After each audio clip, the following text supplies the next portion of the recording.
Eles tinham a mesma idade e tinham a mesma dimensão de talento.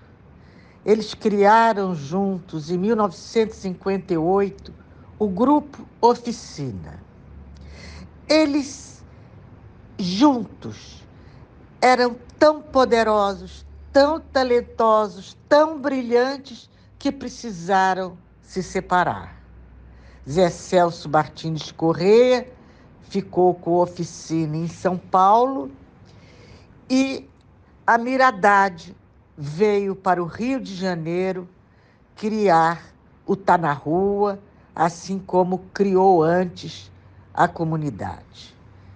Dois homens brilhantes que revolucionaram o teatro brasileiro, que oxigenaram a estética teatral nacional, que libertaram o teatro de princípios, moldes, formas que pudessem restringi-lo.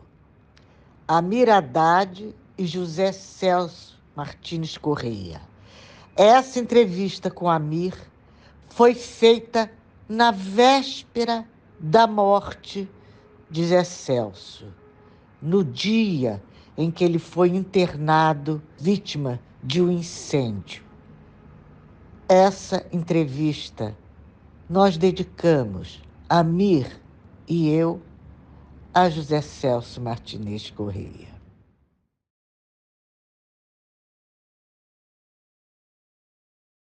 O meu entrevistado, nosso entrevistado de hoje, é o Amir Haddad. É um grande nome do teatro brasileiro. Só tem um páreo para ele, que é o Zé Celso Martins Corrêa. Mas como ele diz que eles são irmãos gêmeos, que eles são a mesma pessoa, é o maior sozinho. Ele inaugurou o Teatro Oficina com Zé Celso, lá pelos idos de 1958. Logo ganhou um prêmio sensacional, e não há espaço para tantos prêmios, nem memória, que o Amir Haddad já conquistou. Ele, inclusive, é doutor honoris causa da UFRJ, que pela sua importância na construção do teatro brasileiro. Aliás, uma das suas primeiras peças no Rio de Janeiro, de grande sucesso, foi a construção, quando ele criou o Grupo Comunidade. Aqui no Rio também ele mantém o Tá na Rua. Ele inventou o teatro na rua, o teatro nos ônibus, o teatro na praça. Ele contaminou o Rio de Janeiro inteiro com o vírus benéfico do teatro. E neste momento, o Amir Haddad está comemorando 50 anos de teatro, com um festival. É inédito. Nunca um diretor que eu saiba, nunca um encenador, como ele prefere se apresentar, conseguiu isso, ser um festival de teatro. E uma pleiade, uma quantidade enorme dos mais importantes artistas brasileiros se dedicou a isso. Essa pleiade se dedicou a reestudar os papéis em que eles foram dirigidos por Amir, e este festival está acontecendo na sede do Tá na Rua. Esta semana tivemos Cláudia Abreu, Clarice Nisquier, e teremos até o dia 12, vai ser André Beltrão, Pedro Cardoso, Matheus Nastergueil, a Renata Sorrá, enfim, todos os artistas que vocês podem imaginar que tiveram um trabalho importante em nosso teatro, atribuem muito dessa importância deles mesmos a ter tido o privilégio de trabalhar com a Amir Haddad. Como vai, Amir, querido? Eu vou bem. E eu acho que, para mim, o privilégio é meu de ter trabalhado com essa gente toda.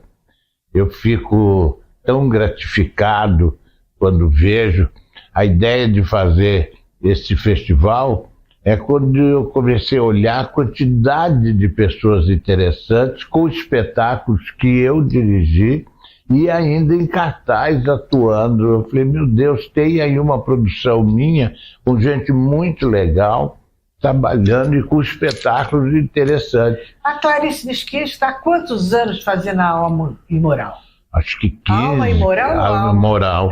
15 anos, no mínimo 15 anos. Viajando o Brasil inteiro. Toda vez que ela fala ou faz, onde ela estiver, quando ela fizer, ela vai ter casas lotadas. É um fenômeno. A Alma Imoral é um fenômeno. Ela lota os teatros todas as vezes que ela faz.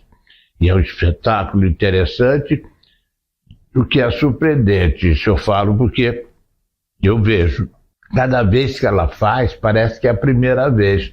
Eu mesmo assisto e falo, meu Deus do céu, eu não tinha visto isso, não tinha entendido assim. Eu acho que só as mãos de Eurídice ficaram tanto tempo em cartaz com Rodolfo Maia. Deve ter ficado, eu nunca vi, mas são tão famosas as mãos de Eurídice, né? Era um clássico do teatro brasileiro, a temporada do Rodolfo Maia.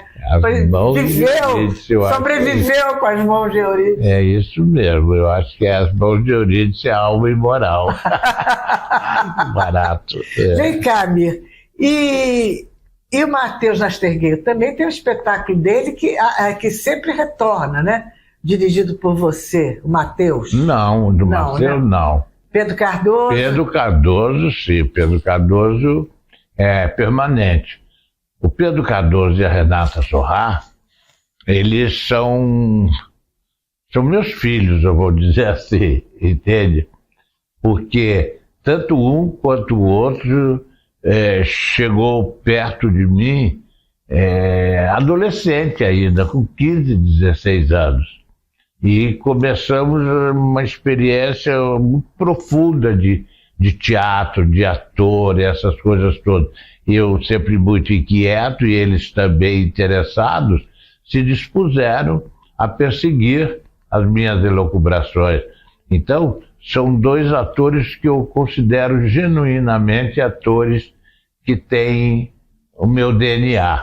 Você chamaria de Haddadianos? Eu não chamaria porque eu não gosto disso. Mas será no futuro. Alguém irá chamar, provavelmente. Mas são certamente atores com a marca do meu trabalho, que eles mesmos afirmariam isso, entende? Eu não, mas eu acho que eles afirmariam.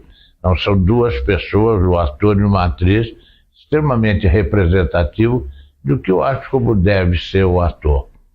São simples, humildes, vamos dizer, cabisbaixos e gloriosos. A arrogância é uma característica não fora do comum no mundo artístico, não, né? Não. Até bem usual. E essa arrogância para você desqualifica o ator? Muito. Eu não consigo lidar com a arrogância.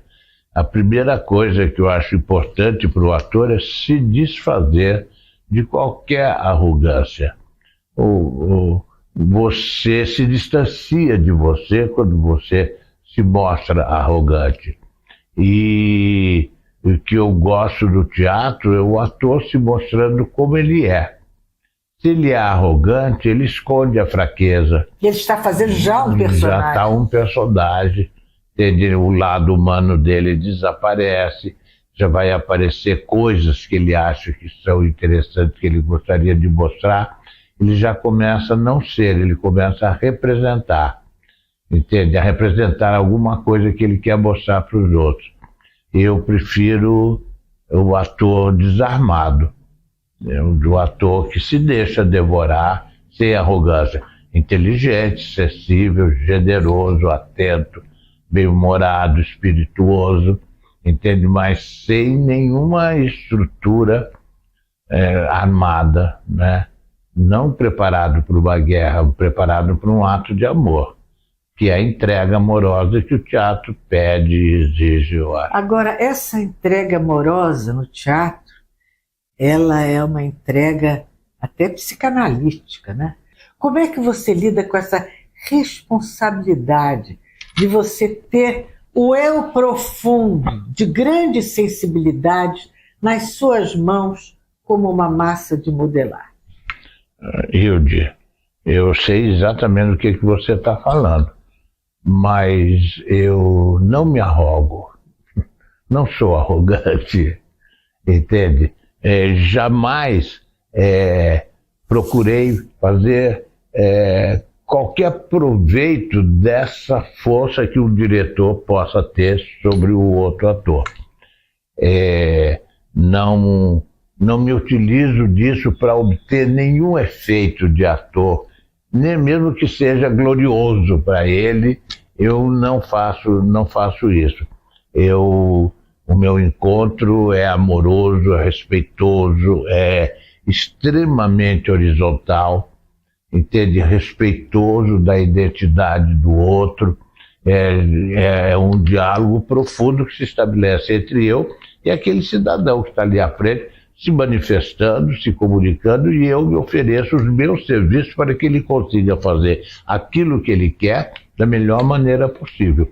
O que eu procuro fazer é afastar os obstáculos que às vezes os próprios atores, no impulso de querer se comunicar, criam para eles mesmos, impedindo essa comunicação.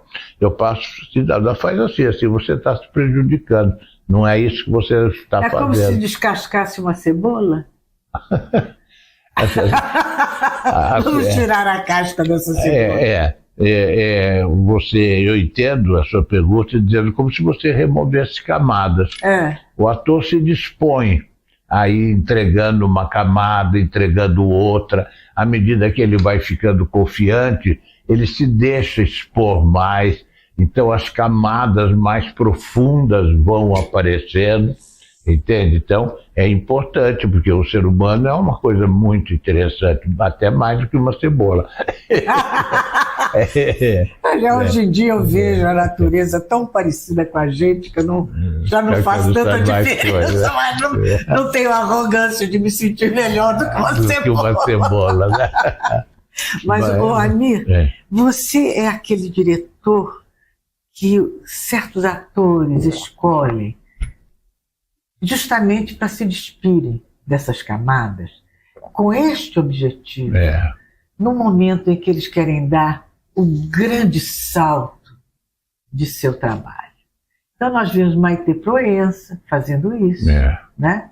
A própria Renata, a Andréia Beltrão, que saem daquele cotidiano e daquela rotina de televisão e de corre-corre sem muito aprofundamento e quase que como se fosse dado corda no artista, ele sai fazendo e quando ele tem talento faz muito bem. E eles então querem se despir, querem desmanchar essa engenhoca e serem eles mesmos. Isso mesmo. Você pode me falar desses atores e como é que é esse processo? Eu posso falar sem nenhuma pretensão de te dizer tudo, de ser fiel ou inteligente a esse respeito, porque é um mistério muito grande. Mas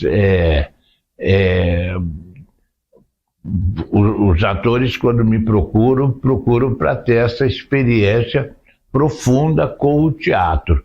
O teatro deixar de ser uma representação histriônica de uma realidade afetiva, intelectual do personagem que ele quer apresentar. Então, quando ele quer se livrar também das máscaras que o cotidiano do teatro pôs sobre ele, dos maneirismos que as representações impõem, eles vêm falar comigo, porque muitas vezes eles nem se dão conta desse bandeirismo, e eu sou muito sensível a isso, porque eu fico olhando o que é um ser humano. Quando ele está fazendo o bandeirismo, ele está longe de ser um ser humano, ele está querendo me enganar. Entende? E eu não gosto, eu não me deixo enganar. Não me deixo enganar. Eu pergunto para o ator, você faria isso com o seu namorado? Você seria capaz de fazer o que você está fazendo comigo, com uma pessoa que você ama? É assim que você se comunica? Entende? Você não tem um recurso menos ardiloso para se comunicar, para conquistar, para fazer isso. Eu tento intensamente desarmar. E desarmo. Muitas vezes isso é uma situação assustadora para um ator, porque ele é jogado diante de si mesmo, né? Mas eu trabalho nisso mesmo, eu proporciono ao ator uma longa viagem dele até ele mesmo. Amir, você falou, você faz isso com seu namorado? Conversando com um ator. A sociedade brasileira está aprendendo a se despir dos preconceitos e a conviver com a homossexualidade, com a normalidade que deve ser e que a realidade exige. Eu tive aqui o Tuca Andrada dizendo que existem sim muitos artistas que têm preconceito contra a homossexualidade. Existe isso no meio artístico? Deve existir. Deve existir porque existe em todo lugar. E o fato de você ser o artista não te exime de ter arraigado dentro de você uma ideia concebida de antemão, sem que você a conheça, sem que você saiba de que se trata.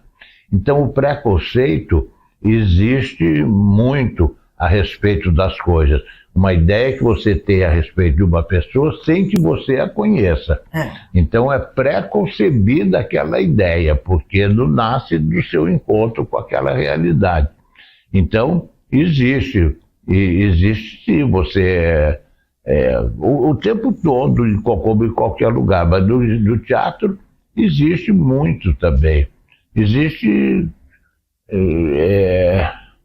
preconceito contra si mesmo, do ator, entende? De ele não ser capaz de se expor, entende? De se sentir confortável.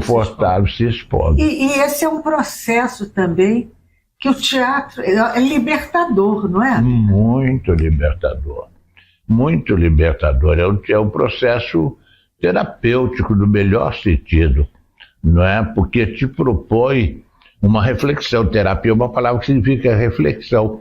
E te propõe uma reflexão sobre você mesmo, os seus modos, as suas maneiras, as suas armas, os seus truques, e sobre tudo que você é e como você age. O teatro é um poderoso instrumento de autoconhecimento.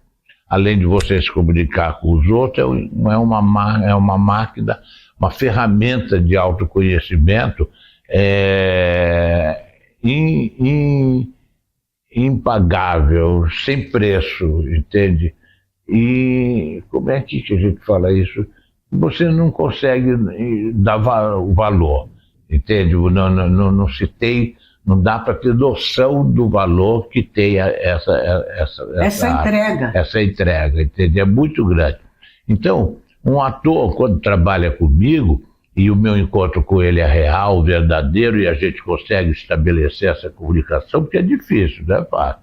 Mas quando você consegue fazer isso, a experiência desse ator comigo é altamente transformadora, eu tenho certeza que é. É para mim, eu imagino como deva ser para ele. Então não há dúvida, muitos atores falam da vida deles antes e depois de terem trabalhado comigo. Entende? Porque muda, é alguma coisa nova, um horizonte que não se discute. É um salto de qualidade. É um salto de qualidade.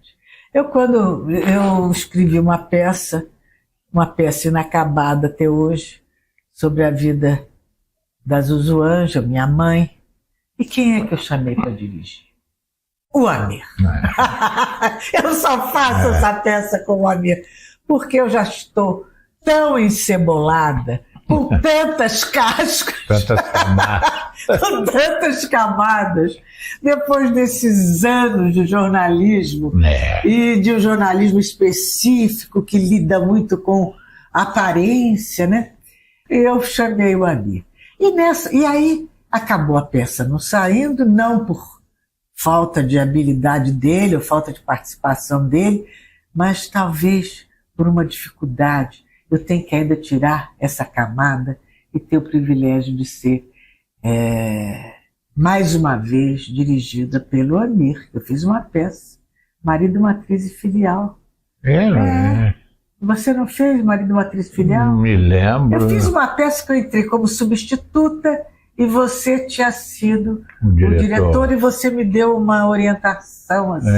Eu já nem me lembro mais qual. Eu já não lembro. Que bom, que maravilha, que bom. Mas o que eu acho interessante, amigo, é que nós acabamos desenvolvendo uma amizade, mas uma amizade muito bonita, desinteressada, que é a verdadeira amizade. Isso. E você, entre as nossas conversas sobre política, você desenvolveu uma teoria, e isso foi muito antes da pandemia, de que nós estávamos tendo um Zika vírus social.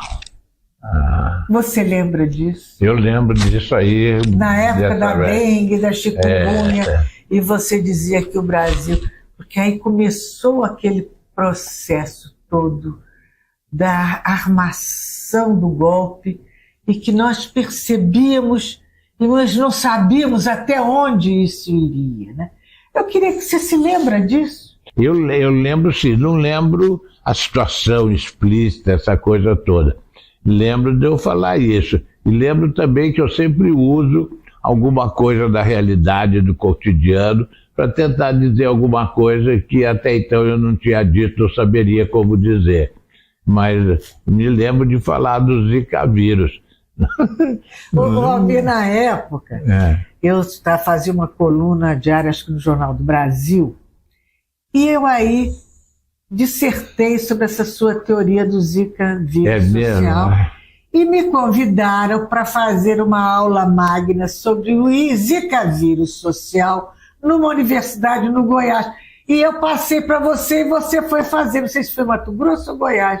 É mesmo? E você foi fazer, falar do Zika vírus social. Lá na universidade. Ai, que maravilha! Isso era resistência. Nossa, iniciando. Era um jeito da gente resistir, né?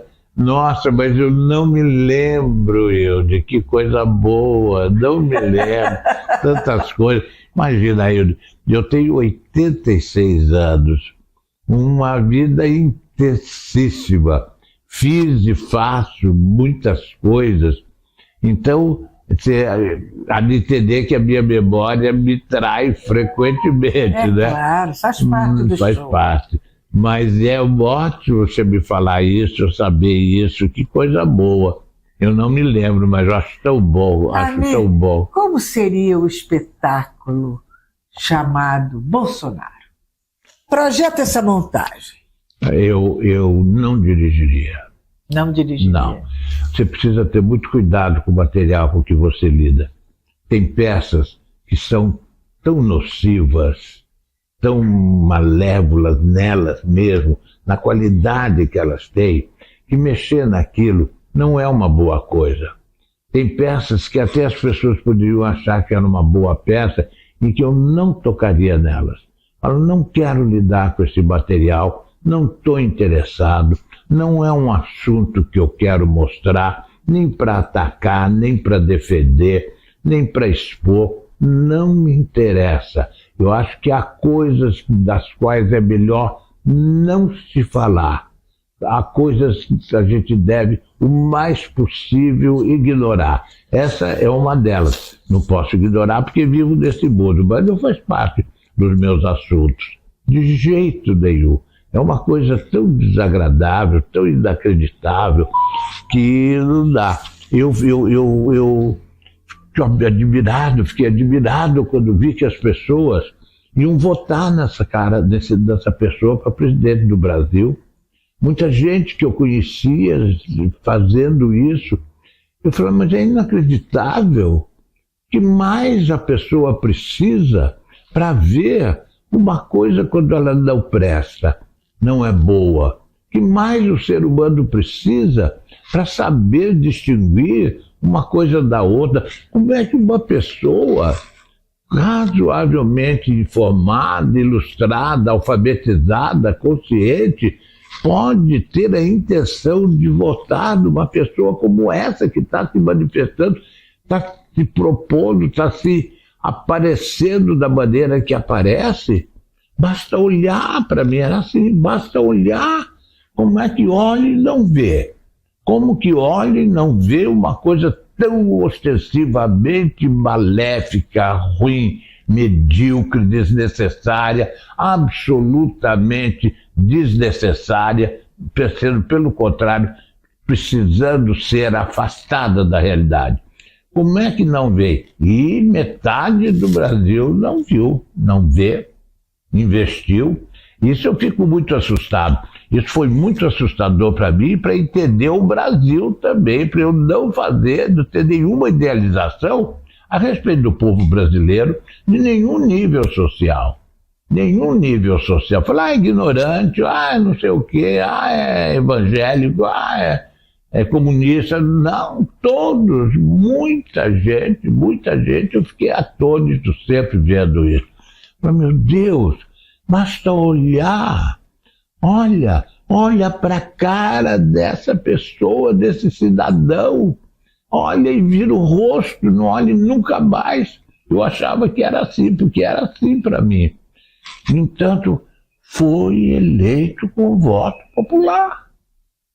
E quase foi reeleito. Quase reeleito, é assustador, Hilde. Agora, existe uma teoria que essas pessoas votam nele porque é um espelho delas. O que é pior ainda. Né? São iguais, é isso que... identificação. É isso que é espantoso, você mitificando o Brasil, o povo brasileiro, a vida brasileira, e quando vem ver que imagem esse povo brasileiro projeta. O homem cordial brasileiro. Qual é a imagem que ele projeta dele mesmo? Isso que está aí, esse horror. É um horror, não é pouca coisa. Não é pouca coisa, é Você danoso. acha que a classe artística, ela foi... ela resistiu e foi operosa para afastar esse voodoo da nossa vida? Não, eu não senti nenhum movimento nesse sentido. Percebo pessoas que rejeitam violentamente, como eu rejeito também. Mas não houve um trabalho Não. como houve nos anos da ditadura militar, que a classe artística esteve muito unida, que havia aquelas assembleias, aquelas reuniões, no Teatro Casagrande, em outros locais, no próprio Conservatório do Teatro, onde eu fazia teatro, estudava, havia essa coisa junta, unânime, de repudiar aquele momento. E agora, nós vemos grandes atrizes. A Cássia Kiss é uma atriz de grande qualidade. Como? Onde ela vai buscar a sua sensibilidade? No lixo. É incompreensível. Você se colocar contra um regime autoritário como o governo, como a ditadura, isso é assim, falar, eu sou contra a ditadura. É difícil encontrar alguém falar, eu sou a favor da ditadura. Mas esses são... Mas isso daí é fácil de dizer. Agora você falar, esta pessoa, este cidadão, eu repudio solenemente. Isso é mais difícil. É mais difícil. Você tem um que acha isso, outro que acha aquilo. Pode ser. Eu acho muito ruim. Muito ruim. Você conseguiria trabalhar com atores com essa alma? Eu não tive essa possibilidade. Talvez, se isso não fosse declarado e ostensivo da atitude do ator, Eu poderia, mas eu não me vejo dialogando com um ator que tem esse critério de escolha de homem público para ele. Entende? Que escolhe um homem público dessa natureza, dessa categoria. Eu acho que eu nem sei se eu conseguiria, mas jamais um ator desse chegaria até mim ou eu chegaria até ele. Os caminhos são muito diferentes mesmo, entende? E eu, um cidadão desse, declarado, bolsonarista declarado, trabalhar comigo, seria impossível para mim. Impossível para mim. Amir, você está fazendo esse festival lá na sede do Tá na Rua, que é na Lapa, Isso. Né? Ao lado da Sala Cecília Meirelles. Isso. E como as pessoas fazem para ir assistir a esse momento único, não só na vida do teatro brasileiro, na vida brasileira? É a coisa mais simples, sabia, Hilde? É só ir lá. Que maravilha. Só ir lá, a porta está aberta, ninguém vai pedir nenhuma identidade, você não precisa ter nenhuma característica para poder ter pistolão, nem dinheiro. A porta lá está aberta, você só precisa ter paciência para ficar lá, entende? E viver o que está lá. É uma coisa simples, claro, é um lugar muito agradável. A Casa do Tá na Rua, esses dias então que tem estado muito movimentado com o festival, eu estava olhando ontem à noite, falando para os meus amigos, eu acho que não tem no momento um lugar no Rio de Janeiro tão agradável e tão interessante como a Casa do Tá na Rua. Ela é bonita, é o jeito, tudo. Ela é bonita, ela é alegre, ela é livre, libertador. Eu fui no aniversário seu, até quem estava lá era a Fernanda Montenegro. Isso. E aí foi tão bonito. Os atores trocavam de roupa, dançavam e chamavam a gente. Mas foi tão importante, Amir, aquele momento. Que bom, Hilde. Não é? Isso se repete agora. Sempre, permanente. É uma marca do lugar. É a Casa do Tá na Rua. Ela tem a marca do meu teatro, do que eu penso da vida, de como as pessoas que trabalham comigo se comportam, de como é a nossa bandeira em relação aos outros, entende? É um lugar de acolhimento generoso, profundo, verdadeiro, um lugar de afeto, por onde o afeto flui com total liberdade. É uma casa de força afetiva muito grande. E é uma coisa que você sente ao entrar na casa. Ela está carregada disso, as paredes, está tudo ali, pelas centenas e centenas de ocasiões em que as possibilidades afetivas foram plenamente vivenciadas ali debaixo. É um lugar de intensidade amorosa, de intensidade intelectual, criativa e de liberdade, de muita liberdade. Amir, o grande ator Flávio Miliácio, quando antecipou a sua partida, ele lembrou, ele deixou, não sei se gravado em vídeo ou escrito, que ele havia o conceito do homem brasileiro. E que ele, então, meio que foi eleito o biotipo do homem brasileiro. Né? Aquela simplicidade, aquela cor assim definida, aquela ingenuidade às vezes, né?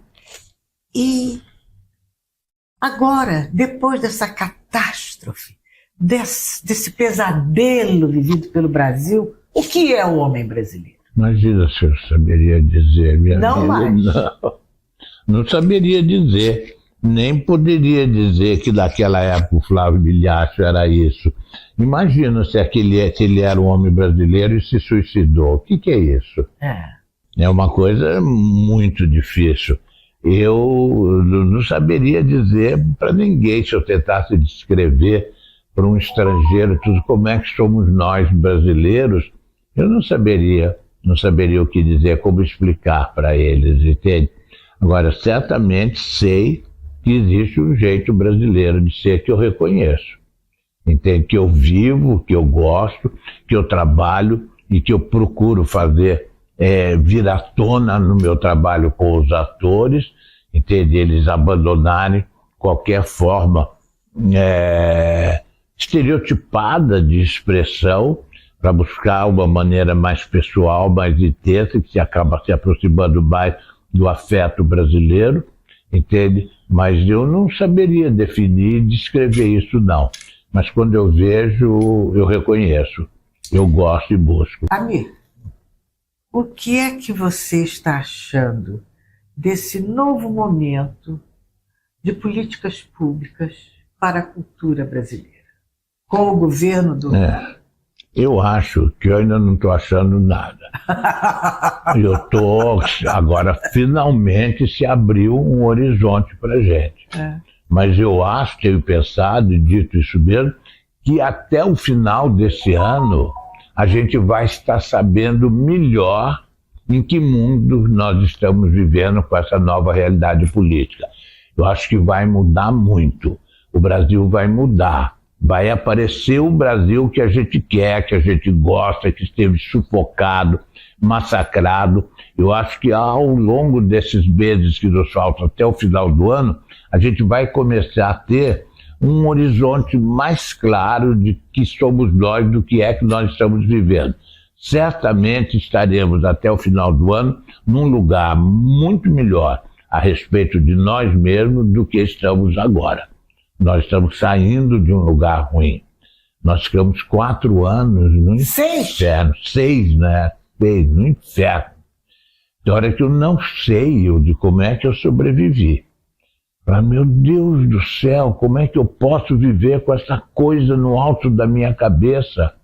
Como é que aquilo que está lá em cima emanando para baixo, esse horror, que é a energia que esse cidadão distribui pelo país inteiro, com as pessoas que estão em volta dele, como sobreviver a isso?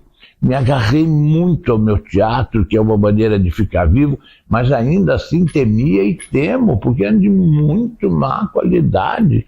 Falo, o que é isso? Quanto tempo nós vamos levar para nos livrar de todos os males que foram implantados da vida pública brasileira a partir desses anos com esse tipo de homens públicos no poder? É inacreditável que a gente tenha vivido isso. É inacreditável. A Lucélia Santos é que sempre falou que aquilo era um pesadelo do qual a gente nunca acordava. Agora, o que seria o teatro político? Não sei, porque para mim não tem teatro que não seja político. Não tem, mesmo aquele que não quer ser político e se recusa a ser político, é uma atitude política até desprezível. Mas é político, não tem como não ser político. Político é tudo aquilo que tem relação a ver com a polis, com a cidade. Nada se relaciona mais com a vida pública, com a vida da cidade, do que o teatro. O teatro é político. Um teatro que não tem relação com a vida pública, com a vida da cidade, eu não sei nem te dizer o que é. Não sei nem te dizer o que é. Deve ser uma excrescência, uma loucura, mas eu não posso imaginar. E isso, às vezes, ficou tão forte que o teatro até desapareceu da vida pública, de tão insignificante que ele foi ficando, vai ficando. Mas o teatro tem acabrunhado, né? Embrutecido, desaparecido. Mas ele faz isso, o teatro. Ele vai e volta, ele reaparece, renasce das cinzas. Está sempre. O teatro é eternamente novo, eternamente velho. Né? Amir, eu vou te fazer uma pergunta, porque é uma curiosidade. Você tem todo o direito de não responder. E acho que você nem vai responder. Regina Duarte. O que é? Qual é a pergunta? Regina Duarte é a pergunta. como uma atriz com a carreira tão bem construída, com tanto esforço, com tanto trabalho, e que sempre procurou se posicionar ao lado de causas boas, ou aparentava isso, de repente ela está se entregando de corpo e alma ao inominável. Como é isso? É inexplicável, né? Como é que uma pessoa escolhe assim, tão fortemente, a morte, né? Se sacrificar em nome de nada. É um sacrifício, é imolação. É uma imolação, em nome de coisa alguma. Eu nunca tive nenhuma admiração especial por ela, nunca esperei nada dela, nem quis que ela resolvesse nenhum problema meu. Nunca achei que seria ela, entende? Mas eu fico com pena que uma pessoa tão importante, tão amada pelo povo brasileiro, seja tão imerecedora do momento deste amor que o povo brasileiro dedicou a ela.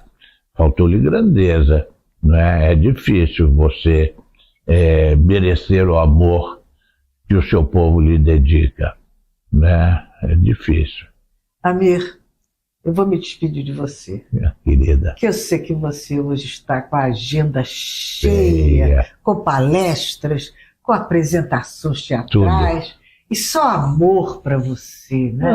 Isso é uma coisa tão linda. A classe artística toda unida para demonstrar amor. Você está tendo retorno, meu amigo. Querida, muito. Retorno. É maravilhoso. Não há nada melhor no mundo do que ter a admiração e o respeito daqueles que fazem o mesmo ofício que você tem. Isso para mim não tem preço e eu sou respeitado por aqueles que são meus companheiros de profissão. Isso é uma coisa maravilhosa. Eu me sinto mesmo uma pessoa privilegiada. Porque você não é só isso tudo que você é. Você é tipo um guru da juventude.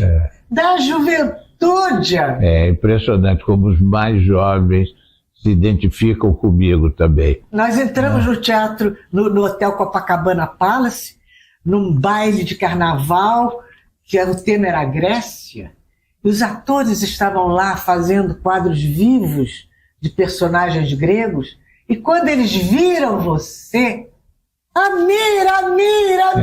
Ai, que maravilha você lembrar isso. Foi tão bonito aquilo. Que bom, que bom. Eu gosto de ser amado por essas pessoas todas. É muito importante. É o que me projeta, me eterniza, me multiplica, me energiza, me dá força. Eu fico muito, muito, muito empoderado. Eu não sei que idade eu tenho. Não sei. Você não tem idade. Amir, dá uma mão aqui, que eu quero essa força, passar querida, essa energia. Que bom. Manda um beijo pro seu filho. Queridíssimo, mano. Um beijo pra sua mulher. Obrigado, querida. E um beijo pra Isis, que é a sua assessora organizadora. Graças a Deus que me salva. Graças a Deus me salva da minha loucura e da minha confusão. Eu quero te agradecer demais, em nome deles todos, retribuir esse beijo e dizer que é um prazer. E eu de sempre fui um amigo e um admirador seu. São décadas de conhecimento e de amizade. Entende? Você é uma pessoa próxima, muito próxima de mim, querida. Eu me sinto assim. Eu também. Você uma vez disse que ia me salvar, estou esperando. É mesmo? Você já está salva. Não sei se fui eu, mas você está mais que salva. Você já está no reino dos céus. Obrigada, meu amor. Lindo, adoro estar aqui com você. A tua casa é linda, você é linda, você me trata muito bem. Eu fico muito agradecido, muito mesmo. E eu por você, numa hora tão difícil, ter encontrado um tempinho para você. Para mim e para Camila Shaw, a nossa querida Camila. É muito complicado mesmo, mas eu acharia esse tempo de qualquer maneira, a qualquer momento que você me chamar, Hilde. o tempo todo, o tempo todo. É uma voz que eu não posso deixar de atender. Te amo, Hilde, por esses anos todos. Vamos Obrigado, dar um beijo? Vamos, queridíssimo. Deixa eu... Aí, para você me dar um beijo bem gostoso. Que delícia. Querida. Que coisa boa. Olha só! Aqui, ó. Vai, agora vamos almoçar. Que ótimo, hora da comida. Eu só vim aqui para isso.